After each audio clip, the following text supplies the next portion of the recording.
Praise the Lord. தேவனுடைய நாமத்துக்கு மகிமை உண்டாவதாக.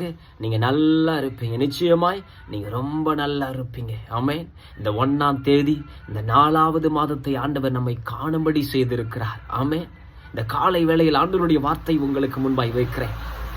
சங்கீதம் 27ஆம் அதிகாரம் 10ஆம் வசனம் இப்படியாய் சொல்லுகிறது. நம்ம எல்லாருக்கும் தெரிஞ்ச வசனம் தான். தாவீது ராஜா இப்படியா எழுதுகிறார்: என் தகப்பனும் என் தாயும் என்னை கைவிட்டாலும் கர்த்தர் என்னை சேர்த்துக் கொள்ளுவார், கர்த்தர் என்னை சேர்த்துக் கொள்ளுவார். இந்த சத்தத்தை, இந்த வீடியோவை பார்த்து கொண்டிருக்கிற என் அன்பு சகோதரனே, சகோதரியே, கைவிடப்பட்ட சூழலில் நீங்கள் இருக்கலாம், மறக்கப்பட்ட சூழ்நிலையில் நீங்கள் இருக்கலாம், ஒதுக்கப்பட்ட சூழ்நிலையில் இருக்கலாம். குடும்பத்தாராலே, நண்பர்களாலே நீங்கள் ஒதுக்கப்பட்டவர்களாய் இருக்கலாம். தாவீதும் அப்படித்தான் இருந்தார். சொந்த குடும்பம் தாவீது ராஜாவுக்கு முக்கியத்துவம் கொடுக்கல. பெத்த தகப்பன் ஈசாயே தாவீதுக்கு முக்கியத்துவம் கொடுக்கல. ஆடு மேய்க்க அனுப்பிட்டார்.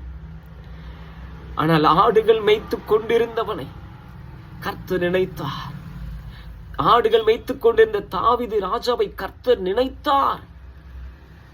எந்த குடும்பம் பகைச்சதோ, எந்த குடும்பம் கனப்படுத்தலையோ, மரியாதை தரலையோ, அதே குடும்பத்திற்கு முன்பாக ஆண்டவர் கொண்டு வந்து அதே குடும்பத்திற்கு முன்பாக அபிஷேகம் பண்ணி ராஜாவாய் மாற்ற முடியும் என்று சொன்னால், இந்த காலை வேளையில் இந்த சத்தத்தை கேட்டுக்கொண்டிருக்கிற அன்பு சகோதரனே, சகோதரியே, கைவிடப்பட்டிருக்கிறாயோ, குடும்பத்தாராலே ஒதுக்கப்பட்டிருக்கிறாயோ, அற்பமாய் எண்ணப்படுகிறாயோ, இயேசு உன்னை நேசிக்கிறார். நிச்சயமாய் உன்னை கைவிட மாட்டார். நிச்சயமாய் உன்னை கைவிட மாட்டார். இது நிச்சயமான வார்த்தை. இந்த வார்த்தை யாரால் சொல்லப்படுகிறது என்பதுதான் முக்கியம்.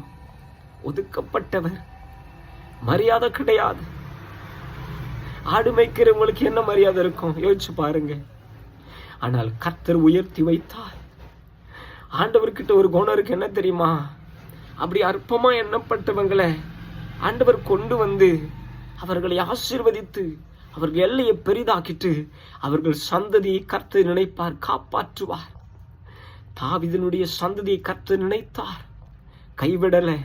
இது தாவீது ராஜாவுக்கு மாத்திரம் இல்ல, அவனுடைய பரம்பரையே ஆண்டவர் கைவிடல. பாருங்க, இந்த வீடியோவை பார்த்து கொண்டிருக்க அன்பு சகோதரனே, சகோதரியே, நிச்சயமாய் கர்த்தர் உன்னை கைவிட மாட்டார். இந்த 4வது மாதத்தில் எந்த குடும்பத்தார நீ ஒதுக்கப்பட்டாயோ, அதே குடும்பத்திற்கு முன்பாய் ஆண்டவர் உன் தலையை உயர்த்துவார், உன்னை மகிமைப்படுத்துவார். நீ நல்லா இருப்பீங்க. பாருங்க, நிச்சயமாய் ஆண்டவர் உங்கள் கரத்தை பிடித்து நடத்தி உங்களை சேர்த்து கொண்டு அள்ளி அணைத்து கொண்டு நடத்துவார். நீங்க நல்லா இருப்பீங்க, உங்க குடும்பம் நல்லா இருக்கும். ஆமென்.